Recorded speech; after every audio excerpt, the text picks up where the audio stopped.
Hi guys, it's me again and again and again. You can call me Rana and welcome back to my YouTube channel.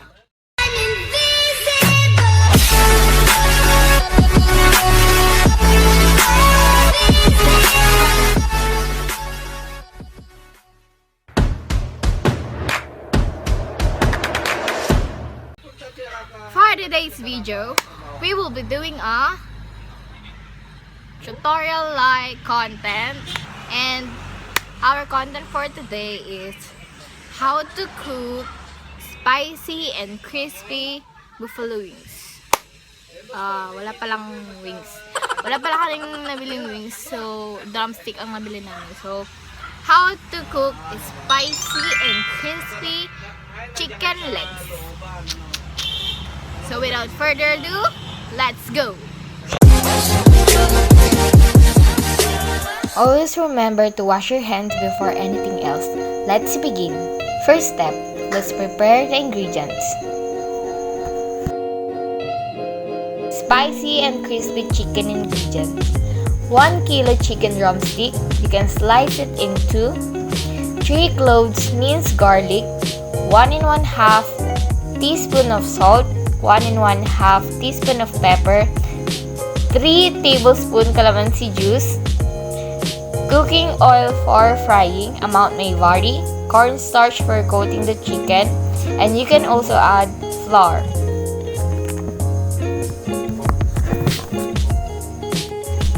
For the sauce, 4 cloves minced garlic, 1/4 cup butter or margarine, 1/4 cup hot sauce, 1 cup banana ketchup, 3 tablespoon calamansi juice for the sauce.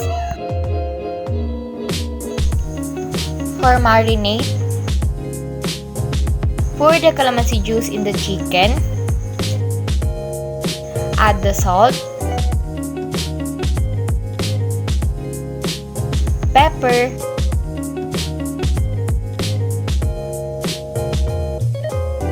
minced garlic,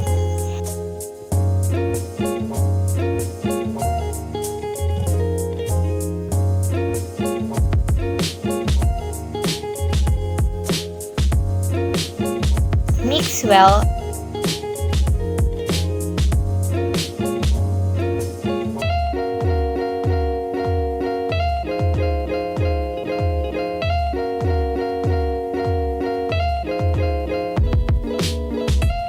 and set aside for at least 1 hour for marination. And now, let's do the sauce. Put the margarine, or better use butter, in a heated pan to melt.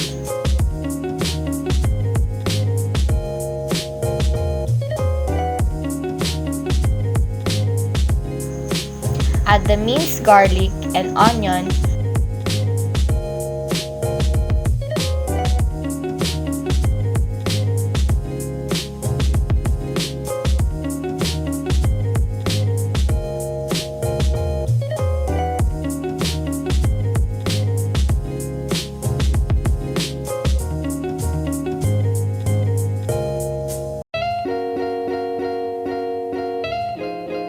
then saute.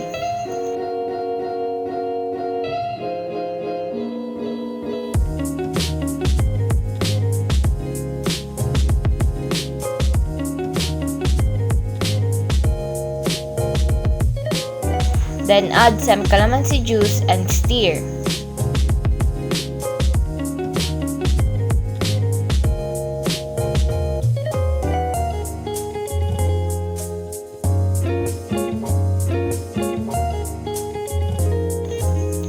Add the hot sauce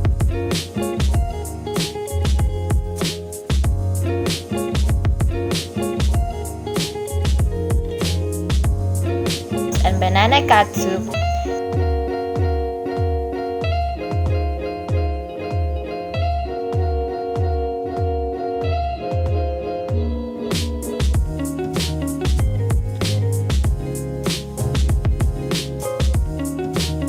add granulated seasoning,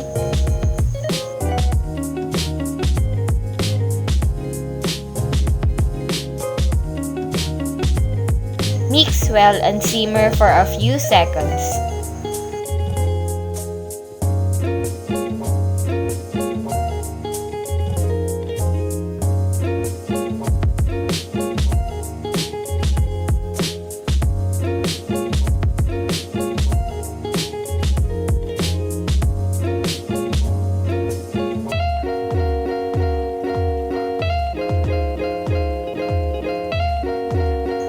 And your sauce is ready.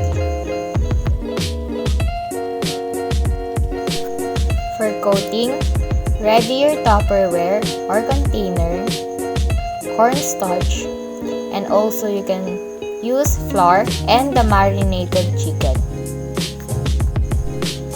Put 1 cup of cornstarch in a container or Tupperware. Then, add the flour if you want. Put the chicken in the container.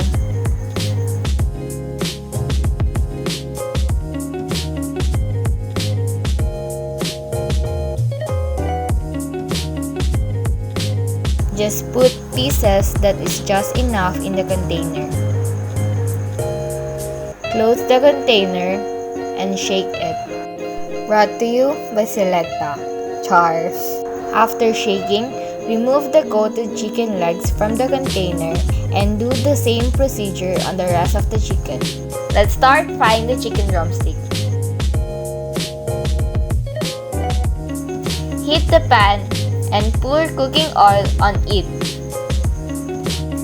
Then, put the pieces of chicken one by one if the oil is already hot.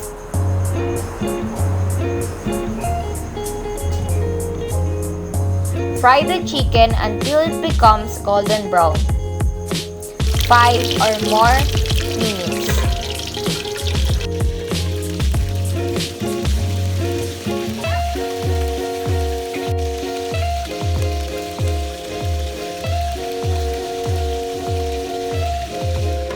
Get the chicken from the oil and drain.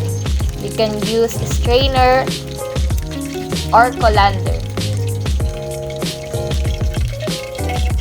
And put it in a plane or a tray with a tissue.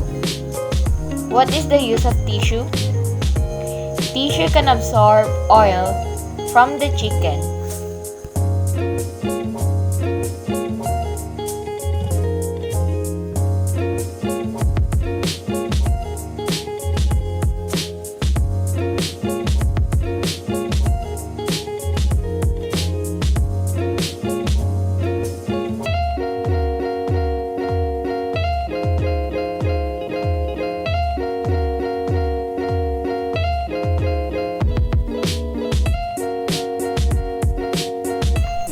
Note, you guys can adjust the ingredients based on your preference.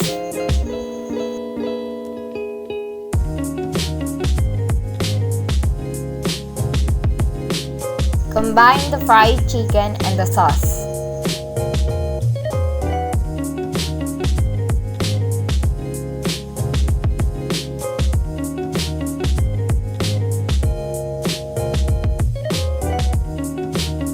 Mix until each pieces have been well coated with the sauce.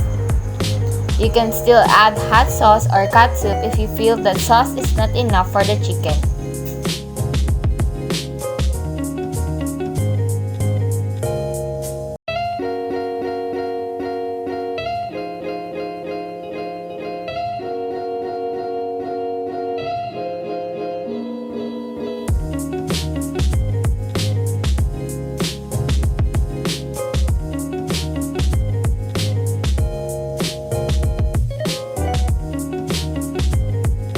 I'm so excited!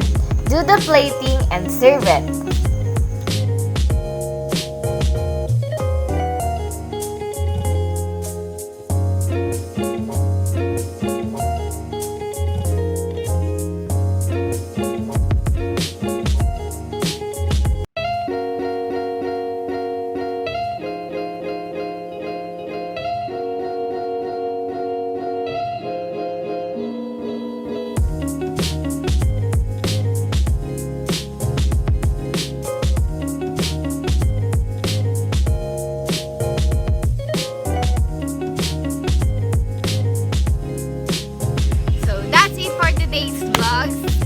nagustuhan nyo ang ating content for today, please give it a thumbs up.